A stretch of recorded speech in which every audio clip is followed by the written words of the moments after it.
Hello everyone and welcome back to my YouTube channel. Today's video is going to be about the state of the counseling profession. And this is a video I have really avoided making because I like to keep things positive around here and very balanced. But I was reflecting on some of the content on my channel. And I know I have obviously so many subscribers that are looking to become therapists or they're in school right now.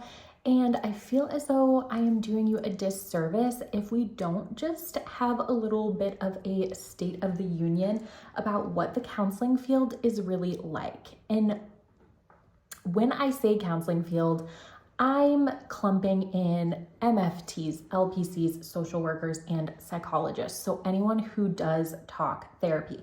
Now, this is basically problem number one because things are really nuanced and every field is a little bit different. But stick with me because if you are someone who is considering this field as a career path, you need to know what I am about to say.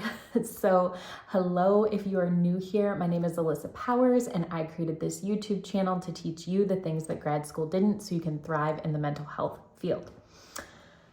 Guys, the counseling field is a mess. It is actually very, very disorganized, and it makes me so sad because if you've been on any of my other videos, you've probably heard that therapists are amongst the worst paid master's level degree holders. So it's therapists and masters of music are the two lowest paid professions. And this is where it all starts because while it's not all about the money, it kind of is, right? Money enables you to have a good quality of life. And if you can't do that, you are not going to do well at your job. So one of the things I have been really avoiding talking about is just how hard I think it is to thrive in this field.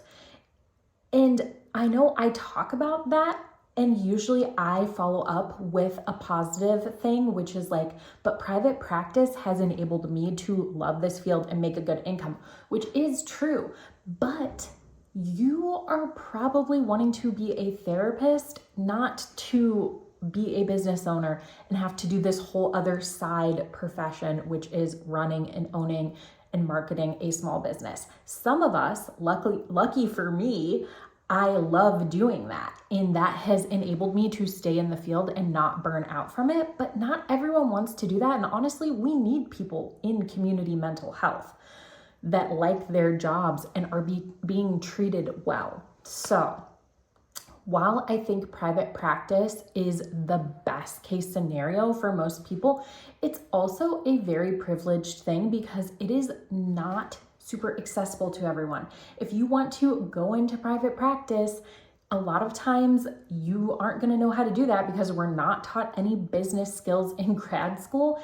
And there are tons of therapists, business coaches who are promoting programs or masterminds or courses to teach you how to do so for a couple $1,000s. And they'll say, well, you spent thousands on your education. What's a couple thousand more to actually learn how to thrive in the mental health field? And that just like makes me so upset because you deserve a blueprint that is accessible and is not going to break the bank, which is why I am creating continuing education courses that are business focused for therapists and that are affordable. So not only will you get continuing education credits, which you need around 30 of those every 2 years. So it's going to count for that anyways, and those cost money. So in my mind, it's creating it to be extra accessible because yes, it's not going to be completely free, but it is going to be much lower cost than a couple $1,000s. And you will also be getting CE credits for it, which is amazing. So that is like my one small way to make a little dent for good in this counseling field, because honestly, one of the biggest reasons I started this YouTube channel was like, I wanted to have a legacy of helping people that was beyond one-to-one therapy. I wanted to help people on a larger scale, and social media is a good way to do that. Do I actually want to be like putting myself out there like this? Not really. Like, I don't have any social media on my phone. I have Pinterest and Spotify. That's how I entertain myself when I'm on my phone. I'm not a social media person, but let's not lose the plot on talking about that. Let's stick with what I'm telling you. So that's my like little solution to this. But I want to give you just an example of why the counseling field is tough, other than just pay, poor working environments, and high burnout rates, if that wasn't enough. So I think a common rhetoric around this that you have probably heard if you're already in grad school is like, well, you need to advocate for the field. You need to get involved in those different advocacy groups and like your state licensing board, and you need to call the board and talk to them. Let's just give an example of how this goes, okay? So one thing counselors have been advocating for is the counseling compact.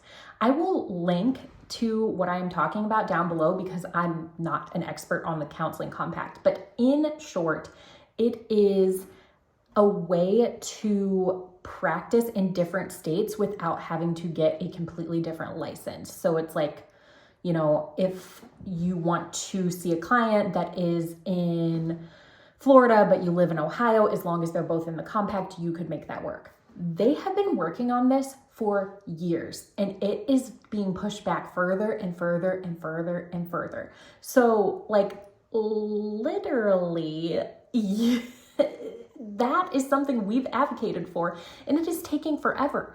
That was birthed out of COVID and how much of a absolute crapshoot it was to try and see clients when people were being displaced all over the US, and then to say like, oh, well, I can't see you anymore in this time of absolute mental health crisis because of how our licensing works. So the counseling compact in theory is a great idea, and it would help therapists in a lot of ways. One, because that's such a stupid rule in the first place, right? We should just have one license that covers all 50 states. But since it's not that way, we're finding this loophole, and it's taking forever.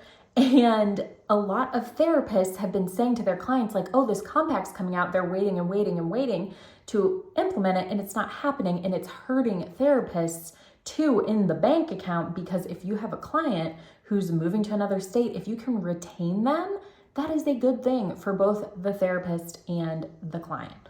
So I could give, I feel like, example after example. And this is why, if you have watched any of my videos on like, if I could do it all over again, would I become an LPCC? I say in those videos, I honestly think social work is a better field. It is an older field, it is a more organized field, and it is a more versatile field. So not to say that like we can all do talk therapy, it's gonna get you there one way or another, but I do think social work is a little less disorganized. So I say all this not to scare you. I do not want this to be like a negative fear-mongering video, but I feel like this information needs to live somewhere on my YouTube channel. I love being a therapist, and I am fully aware that it is because of multiple privileges I have that I have gotten to the point that I love what I do and I'm in private practice. I was able to, you know, have my husband's health care, so I didn't have to pay that out of pocket. I was able to have the excess time, you know, that is wealth within itself, to like listen to business podcasts, read all the books. I was able to just have help, even like jumpstarting school. I paid for tuition myself, but I already had a degree where I could like make more money. So I worked part-time when I was in grad school, which was a huge privilege. And then I know my grandma paid for my first semester to jumpstart me into it. So I am not bootstrapping. Like, my community around me has helped me to get to the point that I'm at. I want to be that community for other people that want to go into private practice and don't know what to do. So hopefully I have explained this well, but I know that my private practice course is not like the solution to the mental health field needing a complete reform. But to me, it's within my control. It's something I can do, and it's something I'm absolutely passionate about. And I feel like it's the legacy I want to leave on this field. I know that probably sounds hopefully not grandiose, but I want to know in the comments below, if you're in school, if you're a therapist, what do you think about this? Do you agree? Do I have an overly negative take? Do you see yourself thriving in this field if you are not interested in private practice? Because I genuinely don't know if I have met anyone that wants community mental health to be their end game. Just point blank. But also, my sample size and the people I network with are mostly people who have burned out of community mental health and are in private practice because of that. And I do talk to many more private practice therapists than I do community mental health. So I am a little bit disconnected from that part of the field. So I love you guys. I want to end this on a positive note and say thank you so much for being here. I've gotten so many nice comments, and I have not been able to be very consistent. We are potty training my toddler. I have a 5-month-old that wakes up multiple times a night, and I have so many ideas swarming in my head, but I'm actually trying to focus on building up my AlyssaPowers.com website, getting content on there, and being patient, because my season will come to be able to be more consistent on YouTube, to get my course made and filmed. I'm hoping by 2026 I can have it out in the world. But as always, I love you and thank you for being here. Subscribe if you are not, and I will see you next time. Bye.